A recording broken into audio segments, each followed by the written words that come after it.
Welcome to the Twinkl Talks EYFS podcast.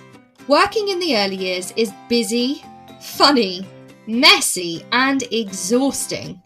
Join me, Shána, and the rest of the Twinkl EYFS team as we talk honestly about our experiences as practitioners, teachers and professional nappy changers. Whether you're listening to increase your CPD hours or catching up on our antics whilst driving home from work, Twinkl EYFS will share everything you need to know about all things early years.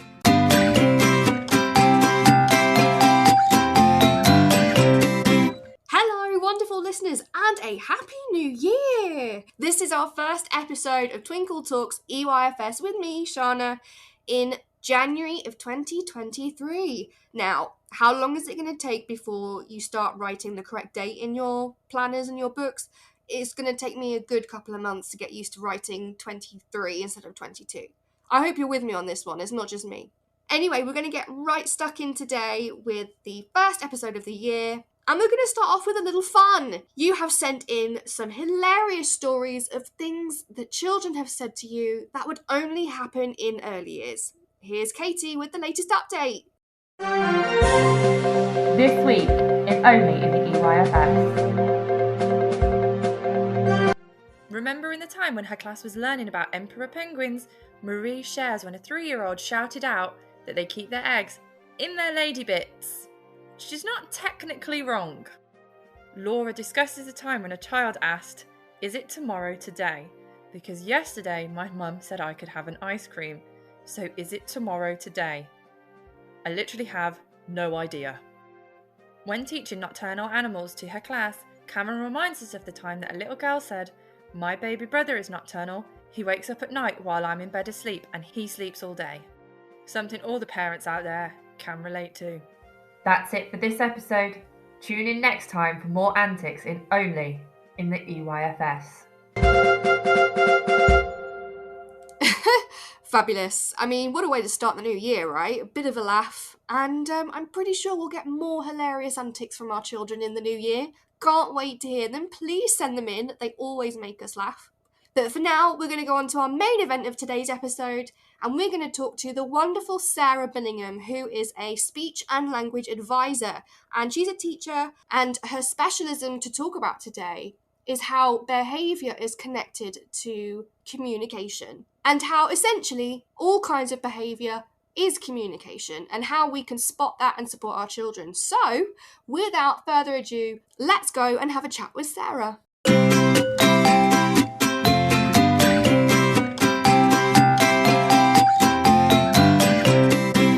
Hi Sarah, I am so grateful that you are able to join me today to talk about a really, really important topic that affects, well, all of us in the early years, doesn't it? So before we get started, please tell our wonderful listeners about you and about your journey into early years and speech and language therapy. Hey, so wonderful to be here. Thanks so much for having me. I think in podcast land, the first thing to explain is my hybrid accent. So I grew up in South Africa, but I've lived my adult life here in England. But that's always the thing that people most ask about. I started my teacher training to teach Key Stage 2 and Key Stage 3. And I started my teaching career here in England in a mainstream school that had a speech and language resource base as part of the school. And I was just absolutely fascinated about how children with speech and language difficulties learn, how we can make the classroom accessible for children who have speech and language struggles. And so I went on to do some postgraduate study, and over time have specialized more and more. And I have started to work with younger and younger children, because I think that very beginning stage of language development, sharing enjoyment with other people, starting to talk, is the most exciting part. So I've got really stuck into that. Well, I thank you. And I don't want to be like biased or anything, but I totally agree with you. Like, the earliest is the best place to start. But listeners, you're going to be a little bit sick of me today because I'm going to bring out my inner nerd. I did linguistics at university, which is basically the bit before speech therapy. I did 3 years of it. Right. So when I talk about language, I get really, you think I love phonics? You wait until me and Sarah get started. Like, this is some hardcore, awesome stuff going on here. And so me and Sarah are just going to nerd out together. So I'm just going to make the most of it. Sounds good. Yes. Great. First things first, when people talk about speech and language, a lot of people automatically, and naturally think about speech. But behaviour also comes into it, I think, in a really impactful way, probably more than what people think. So my first question would be is, what is that link between behaviour and communication? I think the link is much stronger than people realize. I think, as a starting point, we have to recognize that communication is about so much more than what we say. In fact, it's probably less than 10% of our communication is based on the words that come out of our mouths. Oh, wow. It's our attention to what somebody is saying. It's our ability to share that attention with somebody. It's our eye contact, facial expression, gesture. All of those other things are really important parts of communication. But to talk about behavior specifically, most often when a setting call me in, they say, there's this child, we're concerned about their behavior. And I reckon almost 100% of the time, I could say, I bet you £10 we're going to find a speech and language difficulty. Oh, really? Which sounds a little bit flippant, and I don't mean it to sound so flippant, but actually that's really backed up by statistics as well. So over 80% of children who have an identified emotional or behavioral need have an underlying significant speech and language need, which hasn't yet been identified. And so, the research is telling us that there's a strong link there. And on the flip side, for children who have an identified speech and language need, over half of them also have an emotional or behavioral need. So there's definitely a strong correlation between behavior and language. And I think it's a bit of a cliche phrase, but that concept that behavior is communication, I think is really critical when we're in the early years, Yes. when we're working with children who are still at the stage of acquiring skills for the first time. Well, the way in which they most communicate with us is the way in which they behave, Yeah. whether they're seeking our attention or wanting a cuddle or, really experiencing those big feelings to the moments, in those moments where they're completely overwhelmed. They demonstrate the way that they're feeling and the way that they behave, and that becomes their primary way to communicate with us. So I think that correlation is really strong. Have you observed that in your practice?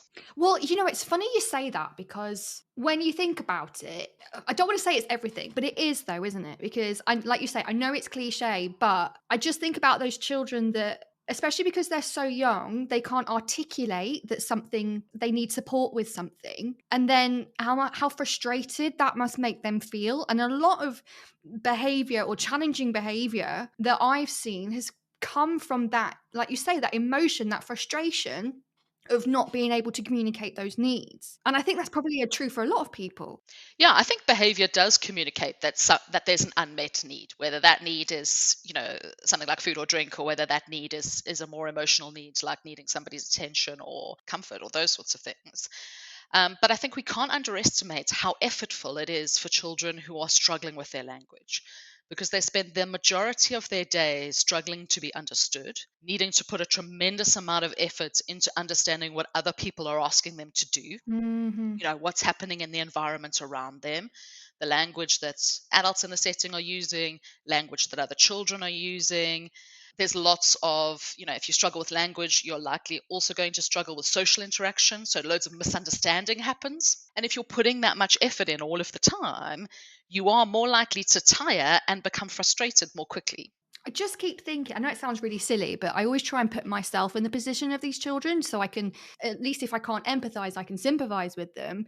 I think even as like British people, we find it really hard, even as adults, to talk about our emotions, right? And it's the very British thing. Oh, how you doing? Yeah, I'm fine. And if that's what our adults have been brought up with, let alone having a speech and language need, if you're a child, just in general, how difficult it is to sort of switch that cultural, ingrained way of talking about emotions is not really doing it. So it's almost even harder for these children. And also, the expression of our emotion is largely done through language. So we tell people how we're feeling, or we describe what that feels like, or we tell somebody what we need to make us feel better.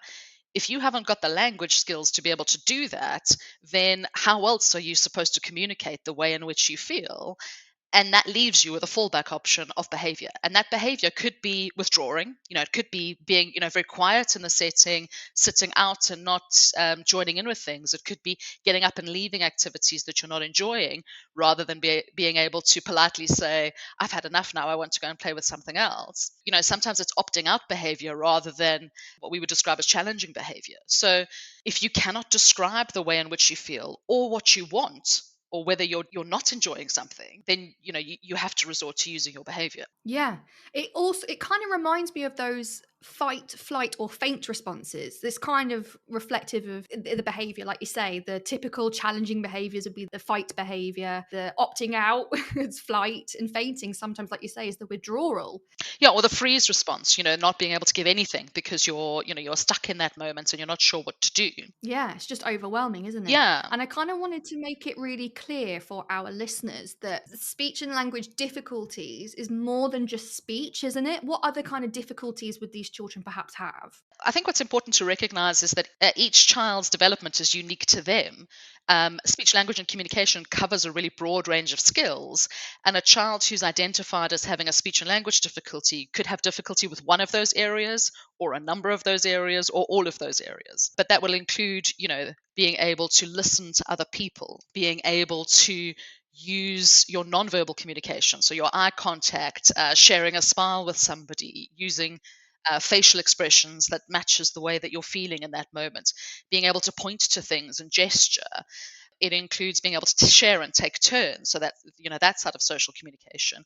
And then it will also include being able to understand and process language, and understand the message that somebody else is using, and the ability to use words. And then on top of that, being able to articulate those clearly, so to use your speech sounds nice and clearly, so that you're intelligible to other people and they can understand you. There's a lot of skills that are happening there, all of which have to work together to have really successful communication. It's a much more, I think, complex skill. When we think about it, we realize, but when we're just day to day doing things, we don't necessarily consider how complex that skill is and how many things we're doing at the same time. Yeah, it's quite amazing, isn't it? I mean, again, from an early years perspective, I know that the early years is the most important time of a child's life because 80 to 90% of their brain is developed between birth to 5 years. And of course, communication and language is a huge, huge part of that. And it, like you say, it's interrelated to so many things. One thing that you touched upon was the emotional side, the social side. And obviously, we as practitioners know that communication and language and PSED are prime areas for a reason. So, what are the potential struggles for children with speech and language needs in terms of all form of emotional regulation and expression? Yeah, so as we've mentioned already, there is that element of they may be much more easily frustrated, just from the sheer effort of needing to communicate with people all day long when they're finding that difficult. Also, as I've mentioned, we learn about feelings, but also how to deal with our feelings, the sort of strategies that we can use when we're feeling particular ways. We often teach all of that in earlier settings through language. So if you're not accessing those elements, that's really difficult. You might not be able to describe your feelings, but also when someone's trying to teach you what to do to manage your feelings, that's often language based. So that can be a particular barrier. But the other thing to keep in mind is that not all, but a high proportion of children who have speech and language struggles also have difficulties with their working memory. So that's the side of executive functioning that is your ability to remember what you're doing while you're trying to do it. And if you struggle with working memory, it means that you're easily distracted, you lose the thread of what you're doing, maybe you don't finish something that you've started. And that can look to the adults in the setting like somebody has either not listened to the instructions or has chosen not to do the thing that you've asked them to do, when actually they started with very good intentions, but along the way, the thread of that has got lost. So that interruption of working memory is a real factor and can affect how frustrated you become with yourself. We've all had a moment at some point where we've forgotten what we were trying to do, or we've forgotten the instructions we've been given, or, whatever. And that can be quite frustrating for us. So, that's happening as well in the background. I'm just there's so much going on in just this what we'd imagine is a simple process, isn't it? Like you say, just listening to instructions, you'd think, oh well, that can't be a speech and language need because that's nothing to do with speech. They're just listening. But actually it has like you say, so much to do with it. And then on top of that, if you struggle with working memory, that's just a lot of processes for children. No wonder they get overwhelmed. And in terms of emotional regulation, I didn't actually think about that before. As you're talking, I'm thinking back to all the lessons that I would do in nursery about teaching about feelings, about emotions and things like that. And it would be a focus on the vocabulary. We do have a really big focus on the words happy, sad, anxious, worried, frustrated. Like I think we do a really good job in early years teaching the vocabulary of emotions because we realize how important that is. But actually, I've never thought about, well, hang on a minute, what if a child has speech and language difficulties? Then teaching the vocabulary isn't going to get very far. So what else could we do? Teaching the vocabulary is very important, but I think it's recognizing how long you need to spend on each of those words. And when we think about the acquisition of language, if we learn two words that have opposite meaning at the same time, it actually makes it very difficult for us to file those away in our lexicon, our little filing cabinet of words, correctly. So often what we'll do in a session where we're teaching children about emotions is we'll, for example, teach happy and sad at the same time. Yeah. And we'll do a lot of that comparison between photographs of people who look happy and photographs of people who look sad. But what that means is the child's then got those two words jumbling around in their head together. They're in the filing cabinet in the right section, they're in the feeling section, but they haven't quite landed on which one does this exactly mean. And so one of my tips for early years practitioners is when you're teaching emotions, focus on one at a time. So for example, if you're teaching happy and you're looking at that comparison of faces, talk about happy and not happy. And then once we've really got that sense of what happy is, then we can move on to learning a new emotion, like this is what angry looks like. Are they angry or not angry? So you're not immediately introducing the opposite vocabulary. And then once each of those words is really secure, then you can start to make those kind of comparisons using the vocab.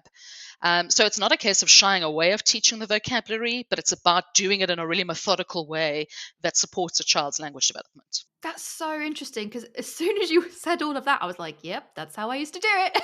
Yeah, and we do it with loads of other things. You know, we teach wet and dry together and full and empty together and all of those sorts of things. And actually, we're doing nobody any favors. Do you know what? That is a top tip of the day. That's brilliant. That is really actually something that will probably change a lot of people's practices. That's really helpful. It's a small thing. It makes a huge difference. Yeah, and I think that's probably, I don't want to say sums up how we help children who have speech and language needs, but it's looking at those smaller steps, isn't it? And really breaking it down. And I mean, early as practitioners, we might have to take care of children who are literally from birth to 5 years old. So there's a massive, even in that spectrum of developmental stages in terms of language. Do you think it's harder or different to spot speech and language needs in babies and toddlers who are not actually expected to learn to speak at that point? Or is it not? I don't actually think it's more difficult to spot, but I think that we as adults have a tendency to measure a child's speech and language skills based on their output. So we judge it based on, well, by this age, they should be using this many words. And by this age, we should be using this many words. And so we tend to use that as our unit of measurements, if you like. But when we're looking at our younger children, we really need to be paying attention to how much are the children babbling? Are they imitating our facial expressions? Are they giving us good eye contact? Are they copying the actions that we're doing with our hands? Obviously, in a very approximate way. We're not expecting them to do exactly what we're doing. But that desire to imitate and copy is huge for language learning and also huge for other learning as well. But we would expect quite young children to be using a lot of sound. And if somebody's not using a lot of sound, that's an early indicator that we need to keep an eye on their speech and language development. Yeah. And another thing that you were saying as it popped into my head as well. I mean, early years is not easy. We've got a lot of things to look out for in those first 5 years. But another thing that comes into it for me is autism. Because a lot of the things that you were talking about what to look out for, perhaps a child who has autism would also struggle with those things, like eye contact, imitation, things like that. Selective mutism, possibly. This is probably a massive question, but how do you tell the difference between a speech and language need and maybe another neurological need, or is it just too difficult? It's not too difficult, but I would say that is for, specialist professionals to make that distinction. Yeah. I think for practitioners who are working in early year settings, it's about identifying early on whether development is on track or not, and then making those referrals to the specialist teams. I don't think, a key worker working in the 12 to 18 month group needs to be able to identify which of those things might be indicators of one diagnosis or another. That's absolutely the job for somebody else. But it's about knowing that these are things we need to look out for. Yeah, that's really important. And on that, say if we are working in a setting, doesn't matter what room we're in, and we are spotting these signs, like you say, we're going back to the development matters, we're going back to the birth to 5 matters, we're spotting these little signs. We don't know what is going on, but we know that we need extra support. How do we get that extra support? Who do we contact? Who do we go to? I think there's a few different avenues for getting support. And of course, depending on which local authority you work in and which NHS trust is near you, the exact process for that will be different. But there's three kind of key services that can be accessed to support with a child's early communication development. The first is to encourage parents to go back to the health visiting team, because the health visiting team has that ability to make referrals onto speech and language or pediatrician or whoever they think is most appropriate, but can also potentially support the family in the interim. So, going back to the health visitors is a key aspect of that. The second is to be making sure as a setting that you're getting in touch with whoever your SEN advisor is. If you're in a large day nursery setting, you may have somebody internal within the organization who does that, or it might be somebody from the local authority. But flagging up anything that you're noticing to that person and asking for support as soon as possible, I think, is important. And then the third avenue is making sure that you are connecting with whatever your local speech and language therapy service is. In most cases, for children under the age of 5, that will be delivered by, the community health team, so the NHS team. So making sure that you're really aware of what are our processes for getting in touch with that team. Is that a referral we need to make as the setting, or is that a referral that parents can make? Because in each authority, it's slightly different. But it's those three different services that are the places that you can get help. And I think it's important to be open and honest with parents about that.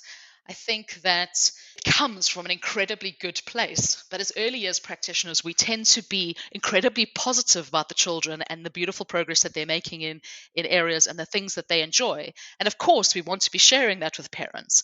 But I think sometimes we can be a little bit reticent to let parents know if there's anything that we're a little bit worried about. And I think it's important to be letting parents know that. I work with quite a lot of parents directly who will say to me, nobody ever said that they were worried about this. But when I went to the nursery and said I was worried about it, they were like, oh yeah, we've been worried about that for months. Yeah, gosh, it's hard. Why didn't you say so? It's really hard, isn't it? I've been in those situations and I'm like, I don't want to shy away from this, but also I don't want to scare the parent because, like you say, a lot of this can be overwhelming. I'm sure some of our listeners are thinking, while they're listening to us going, oh my gosh, there's so much we need to do. And we're like trained practitioners. So to be a parent and not even have this training and then for someone to come and say, oh, this is what we're worried about for your child, I think we're just scared of like trying not to overwhelm them. And I totally understand where people are coming from. It comes from a good place, as I said. But the thing about speech and language is that the earlier we put the support in, the more impact it has. And so if we, not that I wanted to catastrophize the situation, but if we leave something alone for 6 months or a year, that's potentially 6 months or a year where we could have been putting help in place, which would have reduced some of those daily frustrations that we've been describing, but also will help the child to make good progress with their language itself. So yeah, I think having those open, honest conversations is important. You can do it in a way that's gentle, but I think just letting people know, because often parents will say, well, the nursery, they're the professionals, so they'll let me know if there's something that I should be worried about. Well, not worried about, but something I should be aware of. Of course. And I think as well, even just listening to you, I was thinking, hang on a minute, if I don't feel like I feel confident enough to say it, I can ask my speech therapist. I can ask, someone like you, because like you say, you articulate it really well. And this is something that you do on a daily basis because it's your job. So I could always, if a practitioner is like me, a little bit like, oh gosh, how do I approach this with a parent who might be particularly sensitive or anxious? Always ask. Don't be, like you say, be honest, not just with your parents, but maybe with your speech and language services and say, look, I don't really know how to approach this. How would you suggest we bring up this conversation? And I know you'd be more than happy to help because you're clearly so good at it. In the end, it helps everybody, doesn't it? Yeah, and that's also what the SEN advisors are there to do. They're not only there to advise about how we support the child, but they're there to advise about how we support the whole situation, which includes how we communicate with the parents. Yeah, that's great. And so if, say, for example, we've spotted something that we might want the child to have additional support in, we've done the right thing, I don't want to say alerted, again, that's very catastrophic. We've spoken to our SEN teams, we've also spoken to the parents, and things are being put in place and they are, on the waiting list to be seen, etc., etc. But what can we as parents and practitioners do to support that while they're with us? Absolutely. So the first thing to think about is the amount of language that you're using. So really simplify that language down. think about how much language can this particular child understand, and I need to simplify my language to the level that they can understand. So if they're picking up only one word that I'm saying in a sentence, then I need to keep my sentences nice and short with just one key bit of information. So for example, instead of giving the instructions, go and get your coat and shoes and go to the outside area, we would break that down to go and get your coat, now put on your shoes, let's go to the outside area. So breaking that instruction down and doing it step by step with the child, where we wait till they've gotten their coat, then we give them the next instruction. So reducing the amount of language that we use is really important. The second thing to think about is allowing for processing time. So for children who have difficulties understanding language, it can take up to 10 seconds for them to process what you've said, which I won't make everybody listen to 10 seconds of silence now, but for an adult, 10 seconds is an age to be quiet. It is. Oh my God, I'm just trying to imagine it now. And I'm like, no, I can't. It's too long. And what tends to happen is we say something, we don't get an immediate response, so we repeat it or we rephrase it or we add something extra to it. And all we're doing is piling on the amount of language that somebody needs to process. So if you've waited a reasonable amount of time and you're still not getting a response, then simplify it or show the child or, repeat your instruction. But you've got to be really mindful of not machine gunning with too much language by repeating what you're saying.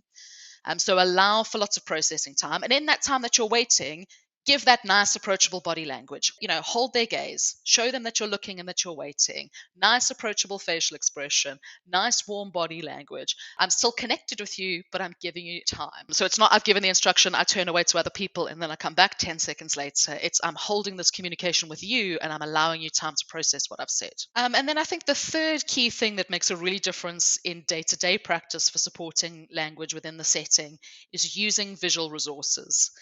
That can be simple things like the amount of gesture that you use. If you're talking about something, point to it, show what you're talking about. It can be using things like signing, hugely supportive for supporting children's understanding of language. But it can also be things like picture and symbol resources to be able to show children, we're going to the outside area. Here's a picture of the outside area so you know what I'm talking about. Yeah, 100%. Those are the things that can kind of, while you're waiting, while you're kind of just in the day-to-day supporting that child, those three things can make a huge difference. Absolutely. And you know what's really comforting to hear is when you were saying those three things, I really don't think it's that far from what we're doing already, especially the third one. I think early years are really successful at having those visual timetables, about having those now and next cards, about having labels in different areas with pictures and the words so that we're trying to, as you say, cover all forms of communication. So I'm hoping that our listeners are feeling confident and like, oh no, wait, I could do this already. But I think it's really interesting when you said about slowing down and reducing vocabulary, because it's always, I think, more natural, especially if we think, oh, a child is behind, inverted commas, listeners, that we need to pile on more to catch them up. But actually, we need to start doing the complete opposite, especially for language. And like you say, breaking down those instructions. And I remember I had a child that I thought would need support with communication and language. And I remember doing that. And I just would reduce it to the word. So it would be like, put on your shoes, we're going outside. Put on your shoes. Put on your shoes. Shoes. Shoes. And it works. And it feels strange doing it. But like you say, that processing time as well. And gosh, as Brits, aren't we afraid of silence? Like, oh, totally. We're two people who like to chat. We're going to be the worst at doing this with children in real life. Right? I'm just like, oh, it's that deathly silence, especially in early years. Like if there's silence, that definitely means some toddler is stripped naked and is in the tuff tray. Totally. Right. So we've been trained to like fear silence, and especially parents with young children too. If their kids are silent, something's up. Yeah. So it's having to relearn, isn't it? Yeah. And I think there's two things in what we've just been talking about that I'd sort of like to pick up and talk about a bit further. The first is when we're thinking about visual resources, make sure that that's a two-way exchange. So what we can be really good at is the examples that you gave of visual timetable and now next board. We're finding visual ways to communicate what we need to communicate with the child.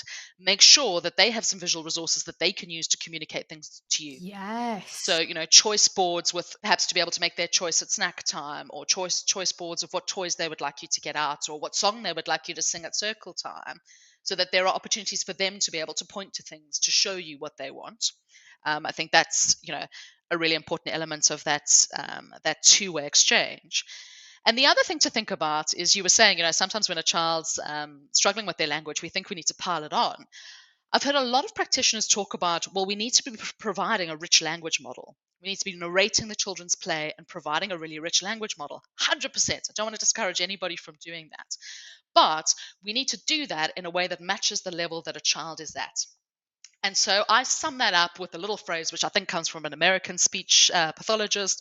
And she talks about this technique of match and add one. So whatever language level of language a child is giving you, match what they're doing and add one more element to kind of stretch and extend that language with a good model. So if you're with young children who are just pointing to items, match that by pointing so they know you're talking about the same item and giving that item a label. They're pointing at the car, yes, it's a car. If they're saying car, extend that a little bit by saying something about the car. Yes, the car's on the road, or yes, it's a red car, something like that. The man is in the car, whatever it is. If they're saying the man is in the car, add a bit more to that. Yes, the man's driving the car. So whatever they're giving you, yes, we do want to provide a rich model, but we want to provide a rich model that's accessible so that they can keep taking that next step up with their language. So of course, if you've got one of your children in the setting super articulate and they're giving you a huge narrative about what happens with the car, jump in there and extend that. But if you have another child who in the same play-based activity is just labeling the car, make sure the model you're giving to that child is appropriate to the level of language that they're at. That is such a golden nugget of advice. I think I just watched your mind blow in that moment. Yeah, listeners, luckily I'm not recording this, but my mouth was open the entire time you said that. Like, of course, because there is that juxtaposition, isn't there? Especially when you get pressure from high above. Like, no, you must have a language-rich environment. You must have a vocabulary-rich curriculum. And then you, like you say, it was like, well, hang on a minute. What about our children with language needs? That's going to be overwhelming and completely inappropriate. That model, match and add one, I'm sticking it on my wall. The skill of being a practitioner is knowing when to scale up and when to scale down. We don't do the same thing with everybody. I appreciate this is not as relevant when you're working with 2 and 3 year olds, but I talk to teachers in primary school a lot about, if you're modeling writing, if the child's at the stage where they can't yet write their name, you don't model a 3-page story written out. Preach. But we do that with language. You're so right. When you put it like that, you're like, oh my God. Yeah, you're so right.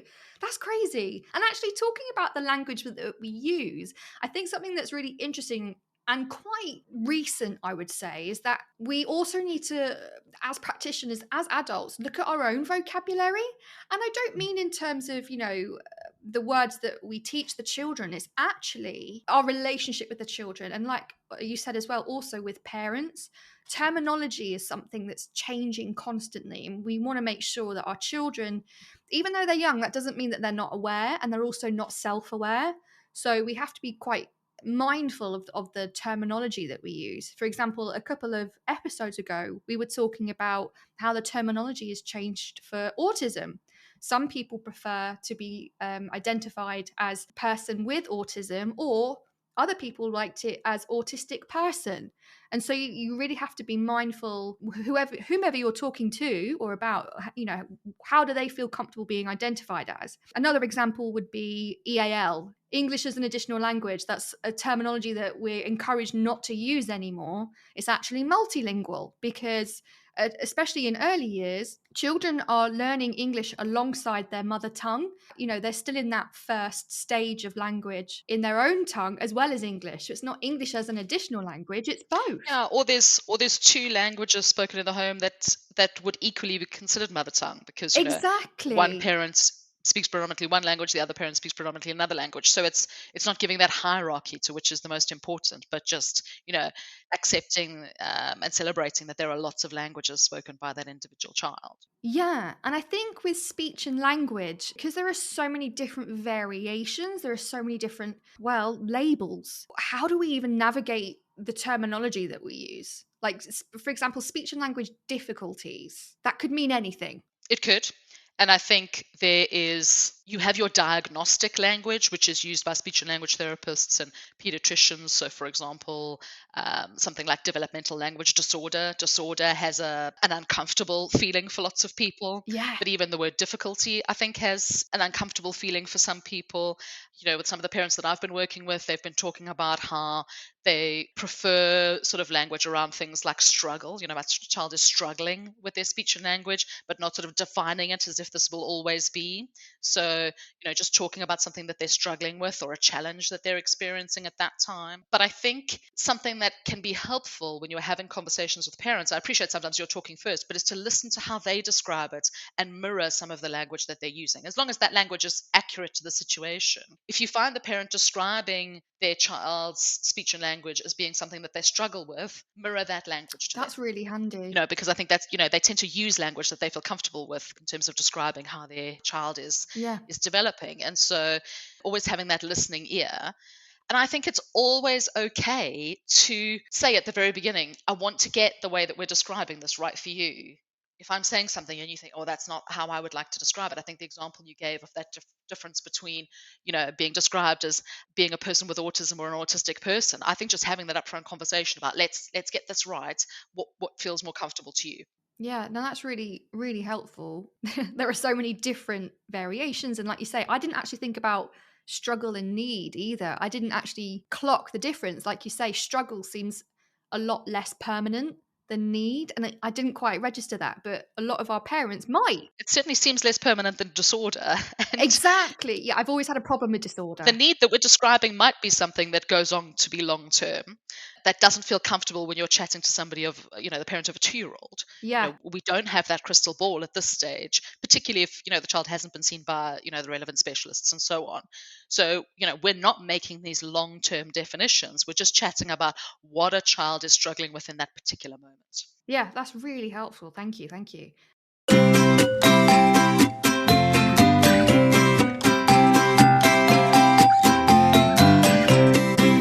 We've also had some really good interaction with our listeners. A lot of our practitioners and also parents too, they get in touch because obviously this is a big topic that a lot of us will have to deal with in our career or with our own children. So we've got a couple of listener questions here. The first one is from Katie, and she asks, what can we do to make our settings more accessible with children with speech and language needs? I think those 3 tips that I mentioned already about reducing your language, allowing processing time, and the use of visuals are things that make a real difference. But an extra tip that I would add to that is being really mindful when you are speaking with a child who is struggling with their communication to think about how much distraction there is in that moment. Because, of course, if you're trying to process language whilst there's a lot of distraction, it's harder to do. And earlier settings have built-in distraction. So it's thinking about, do I need to do this particular circle time somewhere that's a little bit further away from where some of the other children are enjoying the water tray or whatever? Or is this, an activity that I need to go and do over in the book corner where it's a little bit quieter? Or even just thinking about visual distraction. So I don't know if the listeners probably won't see where we're sitting, but you and I at the moment are both sitting with a wall behind us. Yes. It's easier for a child to attend to what you're saying if there isn't loads of movement happening behind them. So sometimes I say to practitioners, when you need to give that really important set of instructions, think about where you position yourself, so that the child has their back to whatever the busyness is and they can just see you. That can make a real difference as well. It's like a multi-sensory approach, isn't it? Because you're trying to focus on the speech and language, which might be auditory, so listening or speaking and hearing what they're saying. So all of the other senses are going to be hypersensitive as well. Like, can they hear everything else that's going on? Can they see things that are going to distract them? Do you think where they're sitting and texture and that might have an impact as well? Yes, and there's also things like there's research studies that tell us that children are able to attend and listen better when they're sitting on a chair than when they're sitting on the carpet, because their bodies are better supported. So they're spending less energy supporting their body position, and therefore they're able to give you more of their attention. So sometimes thinking about, is this seating position best supporting a child's ability to listen to me? Gosh, that's crazy, isn't it? Because I'm pretty sure every earlier setting is carpet time. Yeah. And we're all sitting on the floor, or all of our play is based on the floor. Huh, that's interesting. Fliss asks another question. She asks, How do we support reluctant families who don't acknowledge or are not ready yet to acknowledge a potential issue? I understand where you're coming from. There's something around a child's development that you want to discuss, and the parents are not yet ready to have that conversation. Totally understand where you're coming from. I think, not that I want to dodge Felicia's question, but I think sometimes you have to really personalize it to the situation, and that's hard to do when you don't know the family that's being talked about. But I think little and often having not saving that conversation for that one parents' evening a term, or those sorts of things, but little and often talking about things that you've noticed. I've noticed when I'm breaking down my instructions for Bobby, he's able to follow those so much better. So this is what I'm doing. Rather than saying there's an issue, Bobby can't follow long instructions, just chatting about this is something that's working well for us. It might be worth trying that out, and having those conversations often, I think, can be helpful. Another thing that can be helpful is inviting the parent into the setting. This isn't going to be for everybody, but where this feels comfortable, inviting the parent into the setting so that they can see how their child is interacting. I think sometimes you have to see something to understand it. Yeah, 100%. I think sometimes that can be useful. And the third thing to think about is there another way in which this parent can be supported? So, through the health visiting service, through the portage service, where somebody might visit the parents at home and open up a new conversation that's more directly with the parents. Sometimes that can be a useful way to go about it as well. And actually, thinking on your second point about inviting the parents in, I know a lot of settings also have something like an online learning journal. Yep. So they might record pictures or videos. I mean, we all know, don't we, that children will behave differently in settings to compare to when they're at home, because home is their safe place and their behavior is going to change depending on, the environment that they're in. So a parent might quite rightly say, well, they don't do that at home. They speak loads. They do this, they do that. But in a setting, they don't. And it's not that it's, you need to believe us, but actually giving them a little clip, a little video, a little image of, well, I totally believe you, and I'm sure they do that at home, but in the setting they don't do that, this is what it looks like. And then opening that discussion about, okay, well, this is what's working for us in the setting, but also flipping that. Well, if he speaks really well at home, what are you doing that we could also learn from, and making parents and carers feel part of the support as well? Yeah, absolutely. I think sometimes it's also helpful to, of course, we want that overlap between what's happening at school and what's happening in the setting, and for those two things to naturally feed into each other. But I think it's also okay to, as practitioners, think about, particularly as you're coming into those preschool years and coming up to school starting age, is that what you're identifying is what the child needs in an education setting. And so chatting about, in an education setting, they're finding this difficult, and we need to think about how we can support them moving forward with their education, doesn't necessarily describe or cast aspersions or anything else about what the child is doing and achieving at home. It's thinking about, okay, how do we help them within an education setting? And sometimes it can be helpful to slightly separate those things out when you need to. Yeah, that's really helpful. We've got a final question from Charlotte. She asks, what resources and training can I, as a Senko and a leader, provide for those I work with to help them feel more confident in everything that we've just talked about? There's a great many things, but Charlotte, there's two particular things that I would recommend.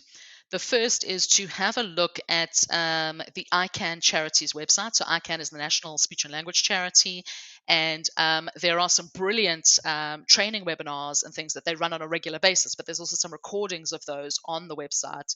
The website is icann.org.uk. What's great about some of their videos is that they're at a slightly different pitch, in terms of there are some that are for your on-the-ground practitioners and some that are for the Senko or the leader. So, it's great to have those two different levels of that, which I think is a great place to go and have a look. And they also have a great progress tracker where you can check in about, where a child should be for their age in terms of their language and communication development, and kind of check in with that. So I think that's a great resource for training. But also in terms of how you kind of keep and build the confidence of your staff, as I was saying with the conversations with the parents, little and often works best. So that kind of regular drip feeding of training, sharing good resources and so on is really helpful. A great way to do that is by modeling that. So, showing people, on the ground what that would look like. And Harold Welsh, who is a speech and language therapist who runs Find the Key Speech and Language Therapy. But one of the resources that she has is this amazing kind of done for you email that she emails out to Senkos for them to distribute to their team so that they're getting those little and often opportunities to hear about how we support children's speech, language, and communication development. That gives you two quite different levels of training, something in depth from somewhere like ICANN that people can dip into, but also those daily useful tips that are coming in small bite-sized chunks, I think are really useful as well. And to sign up to a whole year's worth of those emails is ridiculously cost effective. So I would really encourage people to go and have a look at Angharad stuff. We both know Angharad is great. Isn't it such a small world?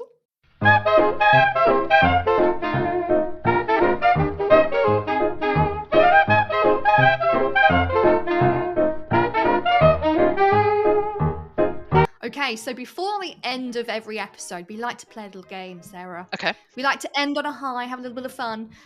So we're going to do Would You Rather Teacher Edition. Brilliant. And maybe this time we should rename it Speech and Language Advisor Edition. That rolls off the tongue a bit better. I like that one. So first question, would you rather tea or coffee? Well, neither would be my answer to that. Oh my God. I'm really not a hot drinks person. At a push, I'll drink a tea if I'm like really cold, or at a push, I'll drink a coffee if I'm like, in that stage where my daughter was a newborn. I could definitely murder a coffee at that point. But generally, I'm not a hot drinks person, but I am very reliant on a Diet Coke. Oh, I've got Coke Zero as we are talking right now. Like, I don't know. It's my lifeblood. So I understand that entirely. Question number 2. Would you rather be an early bird or a night owl? I'm 100% a night owl. I do my best work like quite late in the evening, but that has been completely destroyed by having children. So I have an 8-year-old and a 3-year-old, and my 3-year-old particularly hasn't historically been a good sleeper. It's not possible to do your best work at 11 o'clock at night when you know you're going to be getting up a few times during the night. Yes. So that essentially means I now do average work most of the time. Oh, I'm sure you don't, but I totally feel you. There's that, is it a GIF or a meme when it's like, oh, are you an early bird or a night owl? And it's like, I'm an EYFS practitioner. I'm a permanently exhausted pigeon is what Absolutely. I am. 100%. That is me right now. Yeah, I'd love to say that I'm an early bird. I do love getting up early, and I feel like I do work better in the morning, and then I get to like 11 o'clock and then I'm like, oh, I'm struggling. I need a cup of tea, Sarah. I need a cup of tea to keep me going. And then I always get that after lunch. Like a dip. Yeah, like my body's processing food and I've got Crohn's, so that takes a really long time. And all of my energy is just sucked into that. So I'm like, I'll just go and have a nap. And I'm like, oh, wait, no, I can't. There are children depending on me.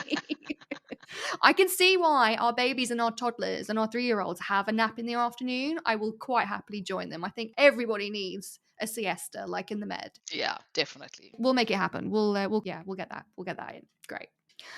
Final question, last but not least. Would you rather run out of Post-it notes or coloured pens? Ooh.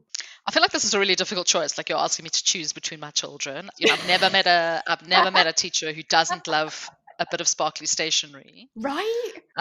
So I love both of those things, but I would probably rather run out of coloured pens than Post-it notes. I think the coloured pens I enjoy, the Post-it notes I'm reliant on. Oh, do you know, when you said that, I was like, oh yeah, no, wait, no. Like I'm on the fence. I can't. Like you say, I'm dependent on a Post-it note. If I'm in a meeting, I need to just whack it down, stick it somewhere because I will forget. My memory is horrendous. But oh, Sarah, I do like to color code things. Oh yeah, I get that totally. Whenever I see one of those questions on Facebook, people are like, oh, like what are the best like end of the year teacher presents to buy? Like, should we get wine? Should we get chocolate? No, Post-it notes, colored pens, stickers, diary. I'm in. Oh, me too. Like, you should see my calendar. Like, Monday is colored in red, Tuesday is colored in orange. Like, I'm sure I drive my manager crazy because if I ever have to do a spreadsheet, it's color coded. All of my planning, color, the lot. So yeah, my executive functioning is not good enough for that. That's how I'd like to be, but that isn't how I am. Oh dear, wishful thinking. Well, yeah, I'm on the fence for that one. I think we'll have to leave it to our listeners to see what they say.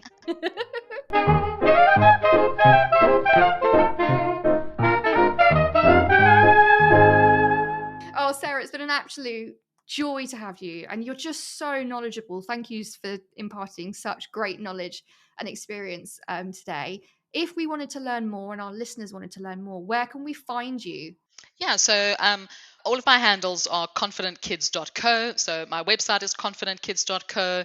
You can find me on Facebook and Instagram at confidentkids.co. But also on Facebook, I run a Facebook community, which is called Confident Communicators. And that's all about early speech, language, and communication development for under fives.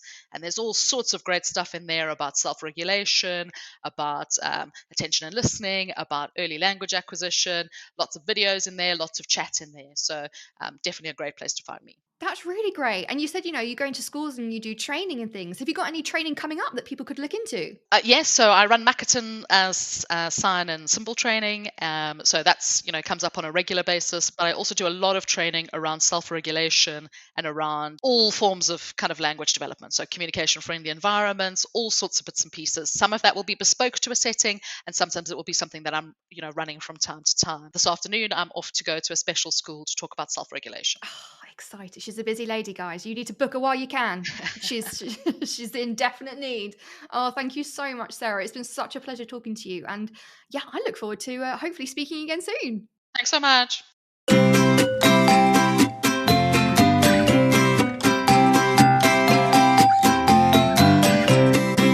Super! That's the end of today's episode. I hope you really enjoyed it. The Would You Rather Teacher edition was especially hilarious. Can you pick between Post-its and colouring pens? I mean, it just seems like an impossible choice. I don't know. Maybe it's just me.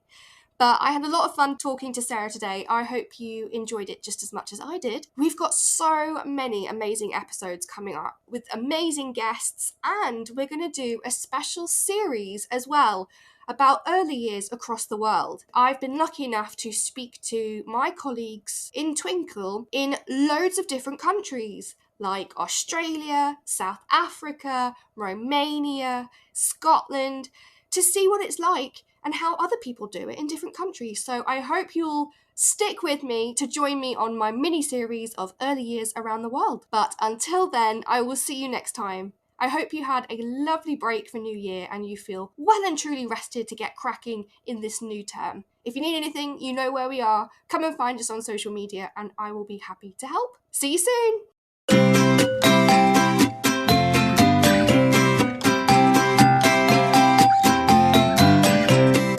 So that's it from today's episode. Thanks so much for listening, and I hope you really enjoyed it. If you would like to get involved or would like to know more, come and find us on our social media sites. We have a Facebook, Instagram, Twitter, Pinterest, and TikTok account. All of the details will be in the description. And whatever you're doing, I hope you have a great day today.